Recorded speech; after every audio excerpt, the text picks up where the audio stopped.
Chapter 5. Ai! Chua! Chua! Shoo! Shoo! The spears and Longlegs turned to berate and possibly assault the source of this racket, but the sight of Runine made them recoil instead. Except for a loincloth, she was naked and coated from head to toe in white clay and arcane symbols. On her wild, tousled hair, she wore a bizarre headdress. Sticking up around the circumference was a fan of long blue and green plumes, set amongst the black feathers used by the spears. The band held a mixture of carved bones and beads. Finally, leather thongs tied around polished obsidian and quartz hung at her temples, clinking and tinkling against each other. "Sweet serpent god, now that is a demon!" the closest Longleg exclaimed as everyone but the warriors cleared away from Runine like a pond ripple. "Lasoni, I will help. You pick, listen to your insides. Remember training, remember we are birds," Runine shouted through cupped hands, her ample breasts swinging between her biceps. "How? So many?" Lasoni shouted back, wishing she could at least see her mentor. "Chew the new one I give you, then close your eyes and look," Runine offered. A long-legged woman tried to grab her arm, but Runine hissed louder than a saber-tooth. The stranger stumbled back, fell on her ass, and the circle widened again. Lasoni's hands fumbled with her pouch. She pulled out another chunk of that infamous herb, the one that had set everything in motion. Lasoni meeting the boy, desecrating the temple, and now standing at the crossroads of her destiny. She broke off a much too big plug of the jerky-like substance with her canines. Chewing, she feared her teeth might break. The crone pointed to a water bowl, and Lasoni nodded, taking a swig. This time the effect was different, which was usually the way with such sacred plants. Who knew if it was even the same herb, given Runine's mischievous nature in the dark of last night? As her throat numbed, Lasoni's hearing diminished, as if all the sounds coming at her were passing through water. Even the yelling and cursing of the crowd felt friendlier. It wasn't just her hearing that softened. Everything lost its edge, from the harsh morning light to the weapons she now identified all around her. The herb had given her space to work, for lack of a better word. Space to think, to wait for the reverberation of ideas. As her senses bubbled and expanded outward, time suddenly dilated. Now she had forever to decide. Hearing nothing from the temple, Runine started chanting and hitting her talking stick. It was a strange song, unknown to her tribe. It created another layer of superstitious mystique around her and therefore additional protection from the angry crowd. She may be crazy, but she was also capable of immense works of power, curses included. The sound of Runine's chanting shifted the effects of the herb in Lasoni's blood, producing a warm, safe sensation. Then that warmth turned into a feeling of pressure, flowing down her arms to her fingertips. Looking at her hands, the air around her fingers started blurring. Then, to Lasoni's mind, her hands were suddenly engulfed in vibrant blue fire. Whispers broke out amongst those medicine keepers deep enough into a trance state to see it. "A blue flame, oh my," the crone mumbled. The woman snatched a cup of twig tea from a sleeping medicine keeper, chugged the entire gourd, and wiped her wrinkled, sparsely toothed mouth on the back of her hand. She would need much, much more, and she wanted to know precisely what this spear girl had just eaten. A moment later, Lasoni had lost memory again. Still, her arms moved towards the mundane-looking black specks in the ornate cup. "These are just seeds?" Lasoni asked in disappointment, holding the cold vessel with nervous, shaky hands. With a time skip, gone was the blue flame and the strength it had instilled in her. Now she was just a scared girl again, holding what seemed like an overrated spice jar. "Those are everything," the crone said, her voice rising with her worn-out body, as she got to her feet and hobbled over to Lasoni. She pulled it from Lasoni's hands with an angry yank, but placed it back on the altar gingerly as if it were a fragile egg. We must initiate her, now, she shouted, turning to face the other holy men and women. Her proclamation had less than enthusiastic responses, mostly snorts, laughing, and harsh words. The Longlegs had tried to train gifted spears before. Still, their physiology was not compatible with something on the altar. The results has always been death, or worse, crippling insanity as spirits possessed them. The laws banning all spirits from the temple soon followed. As the word initiate passed from the inner temple to the crowd outside, a half-starved woman shrieked in delight next to Lasoni's mother. "It will kill her! I want her boots!" Her mother's fingers dug into the back of the man in front of her. He yelped in pain, but not enough pain for him to let her through, or give up his view of a potential sacrifice. "Do it, daughter. The spirits will protect you," her mother cried, unsure of her own words. Lasonia had always been told by her clan and mother to meet life's challenges on your feet, girl. This was the way of the spear, and the position in which they were rewarded or punished. Standing tall, she had received loving care and violent corrections in equal measure. And if the gods wished it, today she would meet her end the same way. I might die from all this, Lasoni thought earnestly, her brow knitting as she stared at the black seeds. But I will not let these long-legged fools break me. If I die proud, perhaps my mother will be spared. If I don't cry, if I just keep standing. I agree to it, Lasoni said, trying to at least act brave. Upon hearing this, the Spear Clan head tried to regain control of his tribe. "All right, clear the entrance. Back up, people. This'll be over soon. Go. Get back," the chief said, kicking like a donkey to get them moving. The crowd filtered away to the tents and fires, grumbling and laughing as the guards let the skins fall, securing the only way in or out. "You heard the girl. Up, up, you lazy dogs," the old medicine woman demanded. Slowly they rose and formed a line at the end of the altar. "So how do I—" Lasoni asked awkwardly, trying not to fall over from Runine's herbs. "Ah, Tusk, there is no way to rush this," the first man in line said, rubbing his stubble as he leered lustfully at her young body.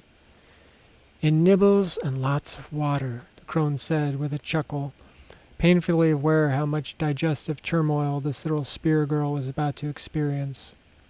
"But we must begin here," she said, motioning Lasoni over to the head of the table.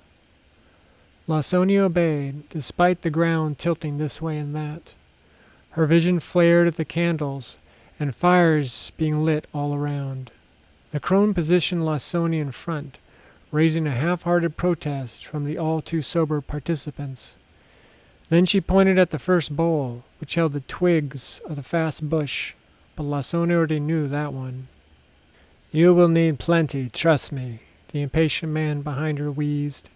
His hot breath was way too close to her neck. It repulsed her, yet excited her simultaneously, but repulsion won out as she took a healthy step forward.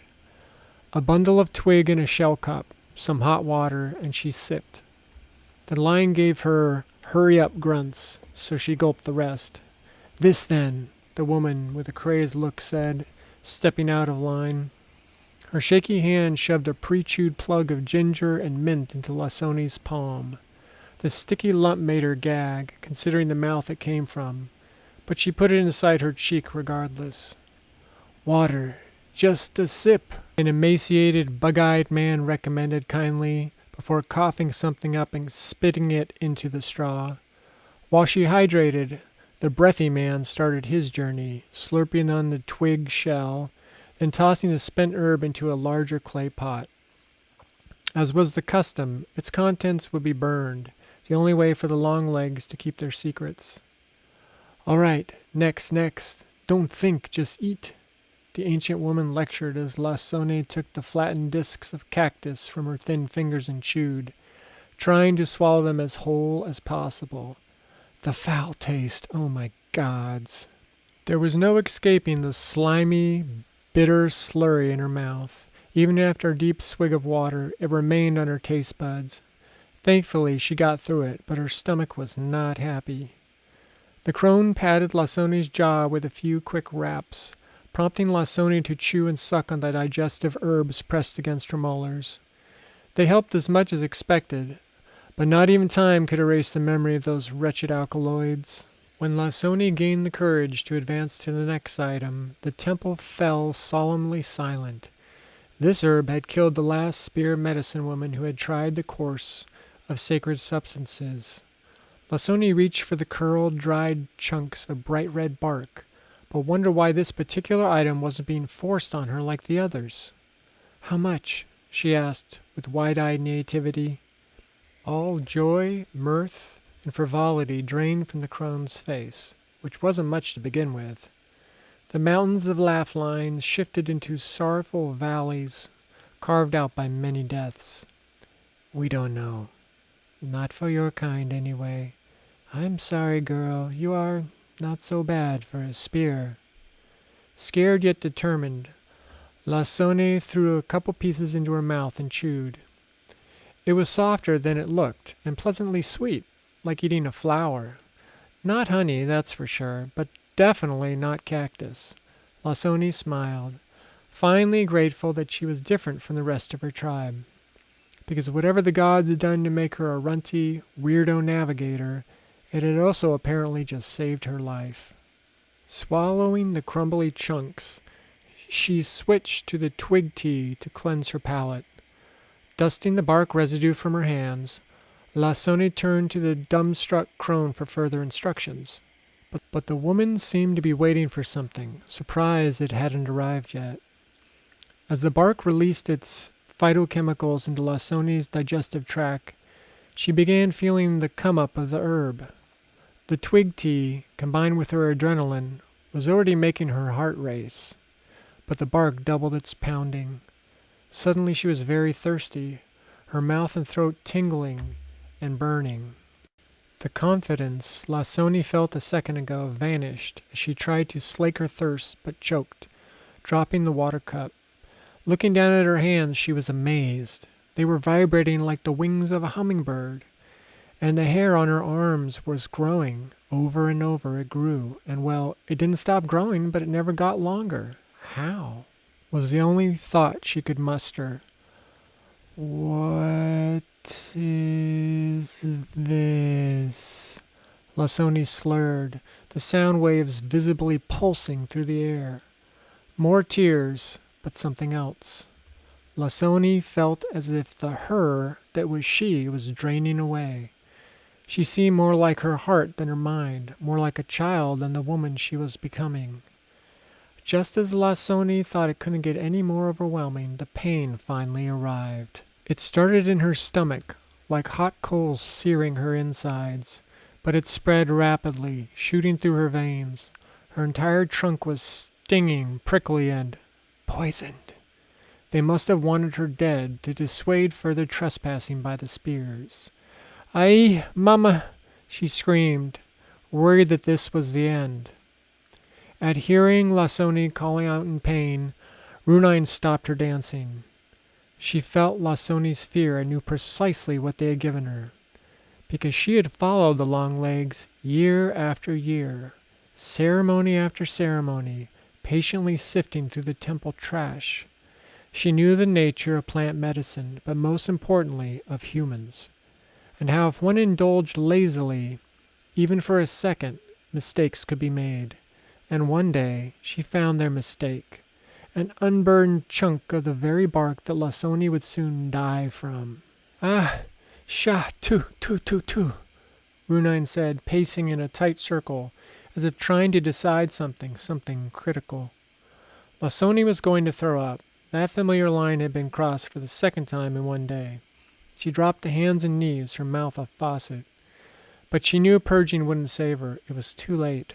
The chemicals were already in her blood, brain, and perhaps even her bones. The crone pushed a wooden basin under her face, stained and etched with the accumulated bile of countless ceremonies. This was it, then. The rest of the medicine men and women continued the line of herbs, merely moving around her as if they were gathering breakfast. A giant wave broke on Lasoni, her stomach muscles pulled tight as bowstrings. Her body sheen with sweat, acrid from the bark. With a full-body convulsion, the bark came up, along with a plug of herbs in her mouth. Not much help now. Despite the tremendous ache in her worn-out joints, the crone squatted next to her. "Oh, child, this part is terrible to watch. Do you want it to end? End now," she offered, out of kindness for the dying savage. It was the same method used for animals that had broken a leg, or women and children wounded by enemy attacks. It was quick acting, and when combined with an intoxicant, supposedly painless. "I will die," Lasoni whispered through spittle. The crone leaned in, her face inches away from Lasoni's, and patted her motherly on the back. "Yes, that's it. You just let go. Here, lay down and—" "On my feet!" Lasoni screamed as her hands dug into the straw and sand. The old woman recoiled in shock, faster than anyone thought possible. In fact, the entire gathering of medicine keepers turned towards Lasoni, shocked and unsure how to proceed. How was this whelp still alive? Lasoni had hung on longer than any of their spears, but she shouldn't have been delirious on her side, with foam and blood coming up. Runine heard Lasoni's bravery in the face of death, which made her feel proud yet sad at the same time. This was a sacred moment, the hidden, unexpected cusp, the ultimate test. Runine was sure of it, but she wasn't ready to do her part, despite a lifetime of preparation. Despite warning signs over the last couple of days, when she had cast lots or watched the swarms of birds twist and turn in the sky as one beast. Now she saw clearly all of it added up to one sorrowful omen, bringing her right here. She wanted to deny it, to somehow outrun the crushing emotions and deadly implications.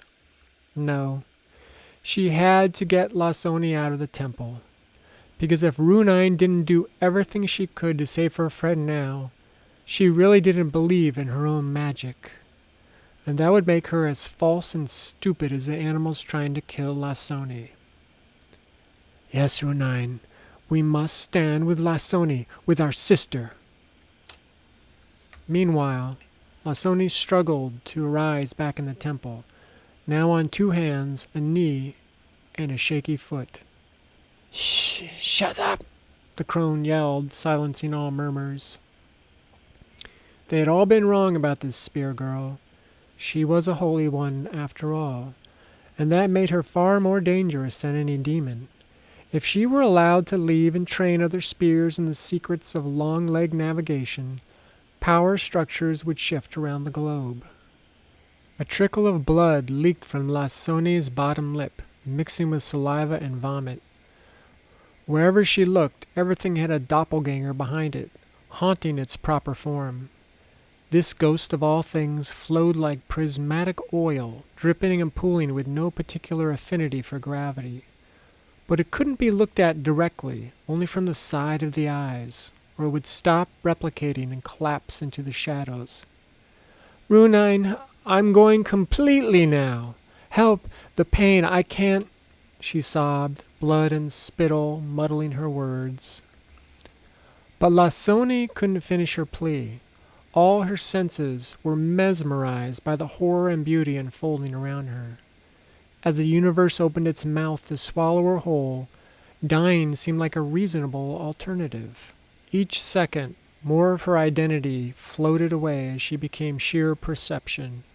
Filaments of doubt, fear, and self-loathing wafted off of her, temporarily ensnared in the gravity of her altered reality. This thinning of the self was making Lasoni feel feather-light, as light as the vultures circling on updrafts above the temple, knowing they would feast on another spear after the smoke stopped, after the caravans of both tribes moved on the next day. At the entrance of the temple, the guards relaxed. They recognized the death wail when they heard one, and they had heard many. Nothing to be vigilant about now, just a short wait until things got back to normal, and they could go eat and drink the day away. This, however, was the exact window of opportunity Runine had been waiting for. "I am sorry," she said plainly, but correctly in their language. "For?" the one guard asked, laughing at this crazy spear interrupting his morning. She took a deep breath, dilated time, and crossed her arms at the waist. The guards lunged at her, but she was faster. The 2 obsidian daggers she pulled from under her loincloth glinted dangerously in the morning sun. Gripping the blades like wingtips, she leapt through the air, knowing the force it would generate, multiplying how deep the blades would cut. Crashing into them, she brought her arms up with every ounce of strength. A mere molecule thick at the edge, the volcanic glass tore through their young, toned abs and right into their racing hearts. As they fell past her, clutching, she shrugged them off. Then, with a fierce, screaming kick, she burst through the hide curtains into the shadowy temple. Even the shamans, trained in altered states and used to crazy situations, fell back even further from Lasone as Runine tore into the center of the structure. She came to Lasone's side, but found a squatting, drooling, catatonic half-corpse in her place. "Stand, now!" Runine yelled at her, watching more blood come. She knew by Lasone's will alone this must happen, without one finger of assistance. But the Lasone she knew barely remained and was being swept down a fast, cold river, blinded by freezing water. "No, just tears. Blink, fool. Blink and wake up," Lasone told herself, fighting for each breath, fighting just to exist. "Ugh!" she screamed, her shaky legs becoming straight as she rose up with clenched fists, the palms bleeding from her nails.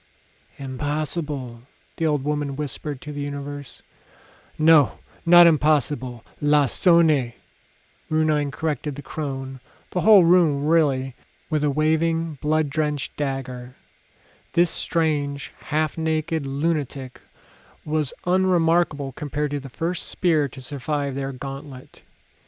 "Here, I go with you out there, protect you," Runine said as she hurriedly pulled off her headdress and tied it to Lasone's sweat-soaked brow. "Out where?" Lasone asked, trying to hold on to the meaning of each word like a wild horse's mane. She didn't have long. Lasone was alive, but just barely. From her pouch, Runine retrieved a small bladder, tore it open with her mouth, and grabbed a cup of what she hoped was water from the altar. Pouring a dusty, black powder into the cup, Runine mixed it messily with a bloody finger. Then she shaped Lasone's lips into a funnel and slowly poured it in. Lasone started swallowing by instinct as Runine tipped her head back. All, Runine shouted, hoping to reach whatever was left of Lasone before it was too late. The soupy mixture filled her aching belly, running down her chin as she choked and sputtered. Mineral ash and charcoal mixed with the partially digested herbs in her stomach. As it began absorbing the toxic phytochemicals, Lasone's eyelids drooped from exhaustion. Just a little rest. Suddenly, Lasone was weightless, unmoored from her prison of burning flesh and aching bones. Floating above her body, she saw herself standing straight as a tent pole, as still as the colossal stones under the... Wait, was that the hide roof? Struggling to hold on to her old conceptions of things and places, she passed through the reed lattice and animal skins sheltering the temple. The empty space between her quantum particles and those of the skin and wood intermingled, temporarily becoming an amalgam of native emergence and magically modified probability, so much cosmic mercury. With this new connectivity, she experienced the lives of each animal right up to the moment a spear or arrow pierced their side, and to her surprise, she also witnessed the wind, rain, and droughts the reeds had weathered before joining the skins atop the standing stones. Then she was above the temple, pulled into the crisp air by her heels. rotating, spinning, until direction was meaningless, and now she was amongst the stars. She loves stars. Back in the smoky, noisy, and hostile temple, the blood streaming from her mouth had halted, but Runine could see that Lasoni was roaming far beyond the earthly plane, somewhere no one in that tent had ever been, no matter their boasts. Despite the harsh words of merciless Longlegs, Runine knew her life's purpose had been fulfilled. She had chosen correctly and beat back her fears of death and torture to ensure that all her knowledge and love would leave there with Lasoni, hopefully. As she prayed to the gods that Lasoni return and return sane, she thought of that first day at the stream, when they began trusting and talking to each other, and the little girl Runine had befriended, hoping she would live through winter after harsh winter, eventually having many children to pass on her beautiful eyes, then become a wise crone herself and die in peace surrounded by family. It was all any spear could hope for, but Runine was shaken from her remembrance and well-wishing by the sound of a blade sliding very slowly from a leather sheath. Whipping around and growling at the cluster of medicine keepers, she heard the anonymous blade slide back into the scabbard. She had bought a little time with that. Perhaps it would be enough. Turning away from the Longlegs, Runine scanned the altar. Her eyes flitted over all the herbs. Lasoni had been right, so many. An impossible task on short notice. Turning her head back to the crone, Runine reached for a random item. The crone's stoic face gave nothing away, but her eyes jumped back and forth between Runine's hand and a small, ornate jar. Runine went to grab it, their gasps confirming her suspicions. She snatched a handful of the black specks and chewed, almost choking from the thick, buttery paste they produced. Squatting, she scooped water from an oiled leather pot. The glob of seeds slid down her throat painfully, hitting her stomach like a stone. In a few seconds, the herbs in her system were being recycled, bypassing elimination and returning to her bloodstream in force. From the compounding effects of the alkaloids and other substances, Runine estimated that her current plant-fueled journey might stretch into days, weeks, instead of the usual half-day. As her body began pulsating and vibrating with energy, Runine felt more robust, more intelligent, more dangerous. Feeling on top of the tribal food chain, she could relate to the ease with which the Longlegs had alienated the spears. And if this room of powerful medicine keepers took this black seed during every ceremony, that's when Runine realized the ultimate truth behind their most valuable secret. It wasn't just their stature, speed, language, or a better understanding of the world that made the Longlegs act superior. They actually were superior under the influence of these herbs and a boost from the black seeds. This meant the spears were doomed. It was just a matter of time. Suddenly, Runine was pushed out of an ironic time skip. Thankfully, none of the Longlegs had noticed or moved against her. I must have been short jump. Focus, Runine. Think. As she struggled to function in her new enhanced state, Runine realized her vision had sharpened and expanded beyond its natural limitations, and everything she heard was in her head first, then echoed into the rest of the world, her mind and memory preceding events, giving her an eerie sense of authorship. A backward jump, but still remember all? Runine theorized, wishing the earth underneath her would stop gyrating. The strained look on her face must have been a clue, because the youngest male shaman launched at Runine, hoping to overpower her long enough for the others to join in. She reached for his flying fist, grabbing it precisely as the world slowed around her. Smiling from the rush of raw power, she pulled his arm above her, rolled onto her back, and folded her legs under him as he passed overhead. Her dagger pierced his gut. Hot blood sprang her face. Runine launched him away with a primal scream in one beautiful, efficient arc. His body thudded against the rough stone column, producing a wet slap. Half blinded, she sprung onto her feet, hissing. The group waved their hands, pleading innocence in the matter. Apparently, he would not be avenged any time soon.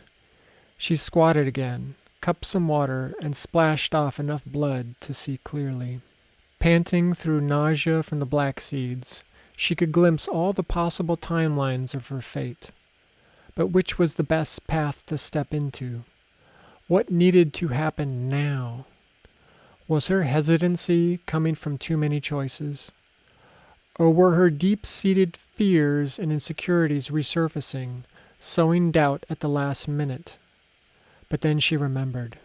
This moment belonged to Lasone, not her. Regardless of how powerful she felt, grounded once again, Runine dashed over to Lasone, praying that her momentary confusion hadn't just cost Lasone her life.